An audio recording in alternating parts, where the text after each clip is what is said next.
Back to the annual Stargirl pre-show live. This for Stargirl season 3.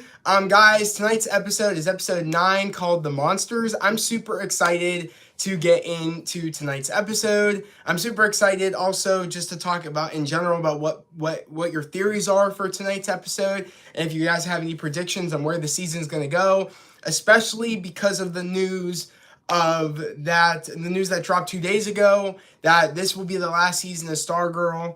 It's crazy. I did a video on it, breaking the news 2 days ago, which I still can't wrap my head around it that this is the last season and the last episode is literally on December 7th. That's crazy to me because it feels like, we're just getting started. It feels like we're just getting started building up more, us getting started building up the JSA even more.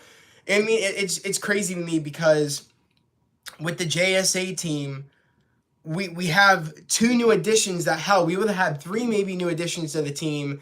But the fact of it is that they're not renewing it for season 4. It's kind of like I don't know where they are going to be going forward. I'm wondering why did Rick attack Courtney with the chair? It looked like I think it's because Rick I think my predictions are that Hourglass is changing his DNA and maybe it's making him angry because of how much strength he has right now and it's no longer just lasting an hour. I think it's also the chemicals of the Hourglass and how it was made, meaning that, Rick's father put that in place so that way maybe it wouldn't take over a person or change someone's personality. And I think it's changing Rick's. I think it's making him a little bit more aggressive because it's lasting for 24 hours and no longer just an hour. So I think it's changing his DNA. That's my theory on that. And not gonna lie, we've seen this being built up, this fight happening. We knew this was coming between Rick and Cameron. And in all seriousness, Cameron, in my personal opinion, needs to get his ass beat a little bit. I don't like the attitudes Burr's been having, and I never liked that character anyways. So, honestly, I think Courtney needs to step aside and let that fight happen because there's been some tension there since, like, season 2. You know what I mean? So I think she got to move out of the way, let them fight it out before they become all goody friends like Courtney's wanting them to be. And also, I just want a fight to happen. And it looks like, maybe, also Courtney doesn't have the staff. So I don't know. But, in a way, I think she's trying to protect, Cameron anyways and trying to get in the middle. Also, I don't see how Cameron was able to make that force field. That's a little bit of bullshit. We've never seen Icicle do that before, so how's Cameron able to do that? So I find it a little bit weird that he's able to make like ice shields or some bullshit. I don't know. If they make Rick lose this fight against Cameron, I'll be like, this is bullshit. I feel like the writers just want to like build up Cameron's abilities and stuff, but like we all know come on, strength for someone that's made out of literal like ice. I'm sorry, Rick can literally smash the shit out of, like, literally break Cameron if he wanted to, easily. So I don't know, but I'm excited to see, Rick get his licks in a little bit against Cameron because I've been waiting for this fight. So I'm super excited for that. I think Courtney just either she was in the wrong place at the wrong time, happened to be there, and then that's why Cameron wanted to protect her, or maybe she's standing in the middle and that's why Rick is just upset and trying to get to Cameron. I don't know. We won't really know the context until tonight's episode. But I'm just still, like, can't wrap my head around that this is the last season. And, I just can't wrap my head around that. But literally, the last episode's on December 7th. That's crazy to me. I still can't wrap my head around it. We've just started building up the team even more of the JSA. And I wanted to see them build up more of the Injustice Society. I think we're never going to see that now, the Injustice Society be built back up. I think we're never going to see that now, since it's not confirmed for a season 4. So honestly, I feel like I'm a little bit worried. My main worries is that, yes, Jeff Johns said that, he made this season to wrap up in a way because they thought that this would be the last season that they were going to get. But I'm like, okay, I'm a little bit worried that it might feel rushed. I feel like how late in the game did you guys kind of have an understanding of like, oh, you guys knew this was probably going to be your last season? I'm a little bit worried about that. I feel like, did they really know or did they not really know? I feel like maybe time will tell of how, when we get closer to that last finale day of December 7th, we'll kind of have an understanding of did they actually know that this was going to be their last season. I'm just upset because it's like, yes, it could end on a really great note, but it's like, come on now. It's like, what's wrong with the CW and what is wrong with, or I guess you could say Nexstar because it got bought. The CW got bought by Nexstar And and of course, David Zaslav over at WB, pretty much selling the CW to Nexstar. It's like, come on, bro. Like, why are you taking this one great show that the CW's got going for him in the superhero realm of DC project, which he should know more than anything. DC needs some wins, and I'm sorry, Stargirl and Superman and Lois was the only wins DC have, like, that DC has right now. And the fact that they're already taking away Stargirl in their third season when it's still going strong and more people are getting introduced to the show is very upsetting, because I'm sorry, Stargirl has the best fight choreography, the best cinematography out of any other CW show I've ever seen, along with Superman and Lois, with the best writing, the best cinematography, the best fight sequences. And I'm worried that Superman and Lois might be next. I'm worried because the only two shows that are really still on the CW right now is Walker, Superman and Lois, and also Dynasty, All-American and All-American Homecoming, and Kung Fu. And I feel like, honestly, I have a feeling Superman and Lois is going next, and I have a feeling probably Walker's probably going to go next or something. And also All-American Homecoming. I don't think All-American Homecoming has a big enough fan base where I think it's going to keep staying around. I'm a little bit worried about that too. But I have a feeling that Superman and Lois is definitely next, because look how great Stargirl was doing, and they're already saying, we're like, Nexstar's like, we're getting rid of it. We bought this channel, we bought this channel, so we're just going to get rid of it. And it's upsetting because, like I said, WB DC needs some wins, because I'm sorry, not many people were talking so highly of Black Adam. I haven't seen it yet. Hell, I was going to go see it. I said on my community tab I was going to go see it, but I was like, you know what? I'm actually going to buy Gotham Knights instead, because I really didn't want to see the movie. And I also said it's going to be on HBO Max probably in a month. So I bet you it's going to be on HBO Max literally, like, probably this next month or something, or maybe like sometime this month, by the end of this month. I'm not quite sure, or maybe in December it'll probably be on HBO Max. But honestly, though, I had no desire to want to go see that movie. And also, Shazam! Fury of the Gods I'm pretty excited for. But the Flash movie I'm not seeing, because Ezra Miller is bullshit. And then also with stuff that's been, I don't know, with Aquaman, I don't know. It depends if I'll be seeing Aquaman or not. Like, I don't know. Like, the DC projects that are coming up, I'm not too hyped for. And mainly it's because, I know what to expect from DC, and I don't know if we're going to see any difference. As much as The Rock wants to say is that he brought a newer hierarchy of the DCEU universe, like he's changing the game. It's like, I don't believe The Rock changing the game of changing DC. But DC movies outside of their universe, like the Batman, Joker, are peak. They are so good. And I do think that, I'm gonna be honest, I think that's the best way to go with DC, is use stuff outside of a universe. Because the universe movies with DC, it seems like they can't do it. Because they are trying to play catch up, and them trying to play catch up is a terrible idea. But, that's what they want to do. But honestly, though, I'm just excited for tonight's episode. I'm excited to see what Cameron's reaction will be to Courtney telling him, hey, I'm Stargirl. I'm a part of this team called the JSA. Rick, Yolanda, and Beth are a part of this team as well. And we took down your father's team called the Injustice Society. And, they tried killing people and hurting people, and that's why we took them out. That's pretty bad. They want to be like the MCU. 100%. They want to, but they're failing to do that. Because, again, in their mind, they think it was easy to do what Kevin Feige did. They think it's just easy to just, if we make this movie, we make this movie, we make this movie. That's how Kevin Feige made the MCU. No, he thought years ahead, with a whole bunch of people thinking, okay, how will this movie tie into this movie? Where's the bigger scope? Where's this going? Dude's a storyteller, and the people he hires are the best of the best to do storytelling.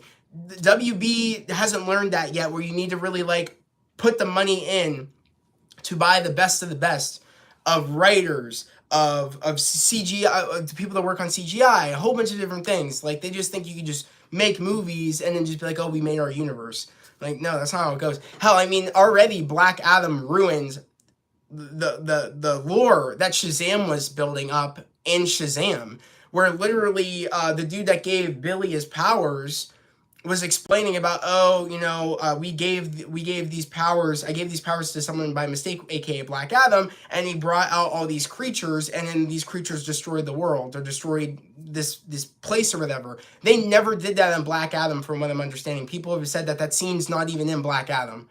So already, I think The Rock had too much control over the Black Adam movie and kind of screwed over Shazam's movie, and where the next Shazam movie, or the third Shazam movie, was going to go, bringing in Black Adam. Hell, I think originally Black Adam was going to come into the next Shazam movie, but since The Rock kind of took full control and said, "Oh no, I don't want to bring Shazam. I don't want to be in Shazam's movie, the next movie, and then I get my own movie." He's like, "No, I want to get my own movie, and then maybe later down the line, then I'm in Shazam's movie." When it's like, no, dude, you need to go with what they built up in Shazam, because you're Shazam's villain. It's not the other way around. We're like, oh, you do your movie, and then you will get to Shazam. That's not how it works.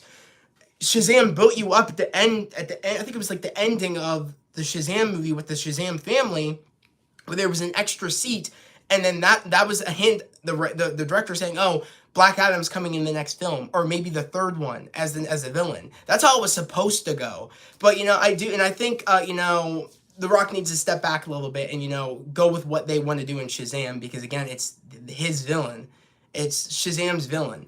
So it's like, I don't know. I feel like I don't want The Rock having too much control over at DC. That's like my worst fear, because it's like they had something being built up really good with Shazam. Shazam was probably my favorite movie of the DCU universe stuff. The DCEU, like that was the part, like my favorite like movie, I think, Shazam. And I thought it was ended in a pretty damn good way. It was like, oh, Black Adam is coming. And then next thing you know, oh, Rock takes over. Oh, I don't want to be in Shazam's movie. I want to have my movie, and I'm going to bring spoilers for people that don't know this about the ending and the end credit of Black Adam, but Superman shows up. So it's kind of like, that's like, that makes no sense that you would have Superman pop up at the end instead of having Shazam pop up at the end. If you're going to have your own movie, you should have the person that fights you be at the end, which is Shazam. So it's like, I don't know. They just want to like, they just want all substance, which, oh, everybody wants Superman to come back, so that's why they did that. And that's just, it's annoying, you know what I mean, that they did that, because I do think that he should have been in Shazam's sequel, and then he could have had a spin-off movie, or maybe not be in that one, and then have his movie, and then pop up. I don't know. Like, I don't know how it should have went, but I do think he should have been in the next movie. I think that's how they were originally going to go. But it just didn't happen that way. So honestly, I don't know what they're doing with their movies and stuff, but like, I'm just annoyed because they're ruining the new like stuff that DC's been doing on the CW, like the great things that people have been saying that, oh, keep it up, you guys are doing great with Stargirl, with Superman and Lois, and the fact of like Stargirl's done after this season, and Superman and Lois might be done after the next season that they're gonna have.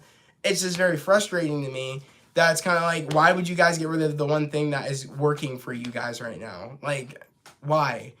It's crazy to me. But honestly, guys, I'm really curious to know. I got two people in here. Like, what do you think about all this? What do you think about this being the last season of Stargirl? Is like, are you guys okay with this? Are you guys upset about this? Like, what's DC doing essentially? Like, what's wrong with DC right now? What's wrong with WB right now? There's a lot of things wrong with WB. Who am I kidding? I mean, they can't. Them paying off, victims of Ezra Miller and all that shit and all that crap. It's a mess what WB's been doing. Like, I don't support what they're doing at all. It's just it's a cluster F. And the funny thing is, because it was under the new management, I think, of David Zaslav that he's the lead over at WB, and he was doing all that stuff with the whole Ezra Miller shit, which is ridiculous. I would assume it was him because he is the lead over there, but it's just crazy what's all the crap that's happening over at DC right now. And it's like, the Flash movie could have been good, but it's the fact of all the shit Ezra Miller's been doing that I don't mess with it. And I don't think this movie should be coming out because of all the stuff Ezra Miller's been doing. But, it's WB. They want to make money, and they're desperate to make money because they know that, oh my God, we actually might have a sliver of hope with this movie I think it was the pre-screeners that said people said it was really good, the movie. And they wanted to hold on to this. That's why they're paying off people and shit right now, because they want people to go see this movie, and that's why they're not going to not release it. Because DC needs a win in somewhat, but I don't find it a win for WB, because you're releasing a movie of somebody that was they literally hurting people and shit. You know what I mean? It's not cool. So I don't know, like why WB's the way they are. I really thought they were gonna like. People thought they were gonna change. I was like, nah, they're not gonna change. Even when under new management, I was like, it's gonna still be the same WB. This is still the same DC stuff, and it's like I want DC to do good.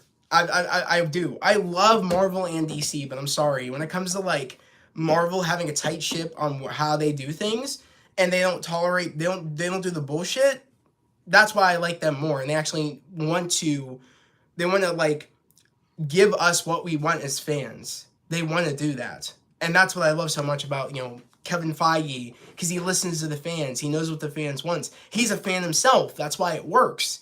And it's like, DC just has people, like, just has heads over there that just aren't fans, that just want to make money. And that just doesn't work. And the sad part is when they try to make the money, these heads over there, but they can't make the money because they're not giving the fans what they want. So it's like you think they would want to give the fans what they want, but not also give the fans what they want, and just the sake of fan service, not having any like, any like, and just say F the writing. You need to make sure the writing works, and then give fan service. Fan service is like a second nature thing. First things first is the writing and the cinematography. That's the most important thing, and the acting. And then it's the fan service that just builds in on top of all, like, everything else. It's like the cherry on top of a sundae. But DC just says, you know what? Let's just do movies and just say, and forget if there was plot line that we set up in another movie. Let's just forget about that and just do something else. It's like, no, that's not how it works. Like, are you kidding me? But I don't know. I'm just excited for tonight's episode. I'm pumped. But honestly, yeah. How was everybody's day? I want to know how everybody's day is, and I want to know what else are you guys excited to see tonight? Does anybody have anything exciting going on soon? I know Black Panther comes out next week, next Thursday, and I went out today and I bought my Black Panther shirt today. So I'm excited. I have an outfit set out of what I want to wear. And I can't wait to wear it on Thursday. I'm just super excited for this movie. Oh my god, I'm so pumped. And also, I don't know if anybody follows me on TikTok, but I made a post on TikTok of my new addition to my poster collection. I made a post on TikTok, so go check that out if you guys don't follow me on TikTok. And my TikTok is literally Zach Hensel 123. I think that's my TikTok. So go follow it. But yeah, honestly though, it's like I'm just super excited. The more and more clips we see and stuff, I just get pumped. Do you think Cameron will know that Mike will be the reason? Wait, do you think Cameron will know that Mike was the person? Yeah, about his death. Yeah, I do think so. I don't know, because if he finds out that Mike is the one that's the killing blow to his father, and that was Mike's fear. If anybody remembers this in last season with Eclipso, that was Mike's fear, is that, Cameron finding out, like, did we remember that when Cameron showed up and tried fighting Mike in the house? I'm a little bit worried about that, because I do think he's not going to understand. He's going to, I don't want him to just be like, oh, I'm just going to go after Mike. But I feel like that's how he's so hot-headed. I feel like he will do something like that, which is scary. And I don't think Courtney understands how hot-headed he can be. And I don't know. And of course, she'll find some way to probably blame Yolanda and Rick for showing up to the house. When it's like, I feel like Yolanda and Rick are only showing up to the house mainly only because maybe they know something that Courtney doesn't know, and she goes to go tell Cameron, and that's why they end up coming into the house, because maybe at this moment, maybe Cameron's grandparents are going to want to take out Courtney while she goes over there to go tell Cameron about, her being Stargirl and everything like that, because maybe they're afraid if Courtney tells Cameron would want to be on Courtney's side, and it would ruin the grandparents' plans of whatever they have planned to make Cameron follow through with Cameron's father's plan of taking over the world or doing whatever. So it's like, I have a feeling that maybe they know that, and that's why they're going into the house, wanting to protect Courtney. Who knows? But we all know when Rick puts on the hourglass, he kind of I think the more he puts it on, with no dampener of just lasting an hour, I think it's changing his DNA. Or maybe it makes it, the more he uses it, the angrier he gets. I think I'm not quite sure, but I do think that my fear is that he'll go after Mike, because Mike is the one that killed Jordan. Mike's the one that did that killing blow, and I don't know. I'm a little bit worried about that. Even though Mike says it was by accident, I don't think Cameron's gonna take that as, oh, it was an accident. So I don't know. But I think at that moment, if Courtney doesn't take down Cameron, like, nah, you gotta take him down if he's gonna try to hurt your brother. Like, you gotta take him out. Because maybe she'll try to explain that, but he's like, no, I don't care, and tries going after Mike still. I mean, I don't know. But I'm sorry, I don't find him more powerful enough to be taking out Rick, Yolanda. I don't buy that shit. Like, because we've seen how much Rick and Yolanda have grown in their abilities and using their abilities. I don't buy it. So the writers got to be careful when they do this fight sequence tonight, because I'm going to be honest, Rick should have the upper hand the entire time. Be throwing around Cameron around the room. Maybe throw him up against the wall, shatters in the glass. I don't know. Like, I don't know. Like, they got to be careful with this, because I'm going to get pissed, because I think Rick should easily be able to take Cameron, no problem. I mean, Cameron just learned how to use his abilities. Let's not forget, it was like the last episode. Bro finally kind of had an idea of how to use his abilities, and he's doing shields and shit now? No, I don't know about that one. Like, that's iffy with me. I think that's a little bit kind of rushed writing, where it's like, okay, they want this fight to happen so quickly, but it's like, I don't know. I mean, we'll see. I just hope that the writers wrote that sequence like how it should be written, where it's like Rick is throwing his ass around the room, and maybe Cameron gets a couple of good shots in, but other than that, I think Rick is just he's a beast. Especially he's all juiced up now with the hourglass. Like, come on now. Like, whatever Cameron shoots at him, I could just see Rick just breaking out of it, punching out of it. Something. Remind you, it's literally ice. And when you have someone with strength and ice, what do we think is gonna happen? And also, Rick is like, I think his like skin is hard when he uses the hourglass. It's not just he has strength. It's like he can't get hurt. I think is like his like, it's like a Superman thing, where it's like you can't. I don't think anything can penetrate him if I'm correct, because he's had a lot of things happen to him where he's like, he just gets back up. So I don't know. We'll see tonight though what happens. I'm excited, and we're literally a couple of minutes out. It's 7:22 right now, so I'm excited. But Panther suit with Shuri. Yeah, other weapon from the yeah, I know. I love it too. You know what's crazy to me? That so many people said that still isn't Shuri in the suit. And I'm like, what are you talking about? Like, do you know how many people have said that on TikTok? I've made videos saying, like, why does everybody think we're going to have multiple different Black Panthers in this movie? Why does everybody think that's not Shuri? Why does everybody not want it to be Shuri? It's like, it makes sense from a story standpoint. And also, that's how it was in the comics. When T'Challa got injured, Shuri stepped in. And Bost didn't want Shuri said she wasn't worthy enough to become Black Panther, but she did it anyways. And I do think we're going to have kind of like that story, but adapted in this movie. But you know what I mean? And I'm excited for it. And it's weird that people don't want her to become Black Panther. I'm like, why not? Why? Like, what reason do you have? You know what I mean? It's just weird. So I don't know. I'm pumped and excited for Black Panther. I'm super excited to see Shuri become the new Black Panther.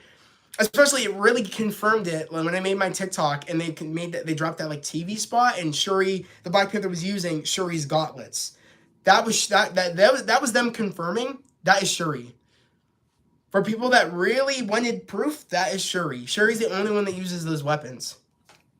I mean, it makes sense. Come on now, like, at that moment, you can't say it's not her anymore. I understand you could probably say it before, when it was just the claw that we saw, but right when we saw the physique, and right when we saw the gauntlets are the thing that really made it set in stone. It's Shuri. Like, let's not play games. It's Shuri, guys. But you know, I'm excited. I can't believe it's next week. I cannot believe that. Next week, next Thursday, it's about to go down. IMAX. I'm going on Thursday night in IMAX. I think I'm going at a 7 o'clock show. And then Friday I'm going, I think, at like 6 or 4 or 3 in the afternoon. I'm not quite sure. But I can't wait. I'm so excited. I'm so freaking pumped. Oh man. It's gonna be so fun. Just to see what they do in this movie too. There's just a lot of like riding on this movie of like how are they gonna honor Chadwick Boseman, but also like how are they going to move the needle forward of where Wakanda's gonna go, and also get us getting introduced to this new colony, like I mean, like this new civilization of the Talokan. It's just crazy to me, and seeing what kind of like I wouldn't even say villain. You know what I mean? Like some people would say like what I mean like Marvel villains aren't a lot of them aren't even just villains. They have a kind of a understanding of why they do what they do, and I'm excited to see what kind of a threat Namor will have against everybody. I'm excited. I'm excited to see what he's after, why he wants to, what's his reasoning to go after Wakanda. I'm excited to see all this. I think it's gonna be crazy. I think it's gonna be cool. I'm just super excited. I'm excited to see what Marvel does underwater. That's what I'm excited to see. The underwater stuff that Marvel does, because this is the first time we've seen like an underwater world. I'm excited to see that what they do with that, because we know what Atlantis looks like in DC. I want to see what Marvel brings to the table of making what Talokan looks down below. I'm excited to see that. I think it's gonna be really cool. But yeah, I'm just pumped. I'm super excited. The closer we get, the more excited I get. That's for sure. Did anybody get the new Call of Duty? That's another thing I wanted to ask, because I played multiplayer last night and I'm already ranked 17. I was on a mad sweat session literally last night. I was just playing it was freaking fun playing last night. So I was playing a little earlier before I got on live.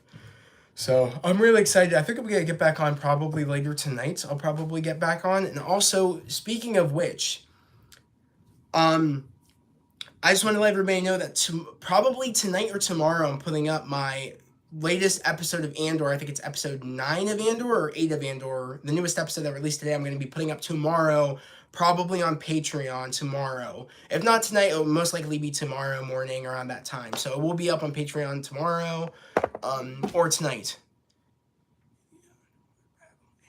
That would be sick, honestly. Maybe an underwater battle in the movie. Yeah, I'm hoping we'll see a lot of cool things. So a lot of things underwater. Seeing how they like live underwater. How long have they been underwater? These are just questions I have. Is like, how long is Talokan been there? I think we'll get that understanding of like how long it's been there. How Namor became like the king of the Talokan. I think we're going to see all that in the movie, and I'm super excited. I think it's going to be lit. So, I'm super pumped.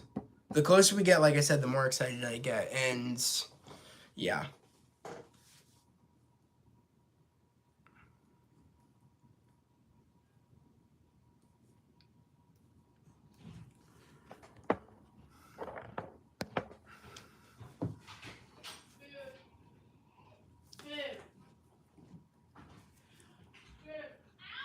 I was about to say, guys, I might be getting off in a couple of minutes because it is 7:30 and my sister just said food, so I gotta eat dinner in any moment, which I think I'm gonna like probably get off live probably maybe at like maybe 7:30 or 7:33 maybe I'll do. I'm not quite sure. Most likely I might do it at 7:30 in any moment now. I'll probably get off so I can go eat. But I just want to say I hope everybody enjoys tonight's episode though, because I'm excited. I think we need to. Okay, well, can you guys hear that? My dad's making hamburgers and the smoke alarms are going off. But yeah, guys, I hope everybody enjoys tonight's episode. I'm about to get off now. But yeah, I think going forward we really need to be super happy that for the rest, you know what I mean? Like super like really take in these last couple of like episodes of Stargirl until December 7th finale. I think we really need to be like, okay, take all this in because I can't believe this is it. It's crazy. I'm hoping it gets moved to HBO Max, but who knows? I wouldn't be surprised if WB doesn't want to do that. But guys, I'm gonna get off now. I hope everybody has a nice night, and I hope everybody enjoys tonight's episode. And my spoiler review, as everybody always knows, will be up tomorrow morning. But yeah, guys, I'll see you guys later. Peace.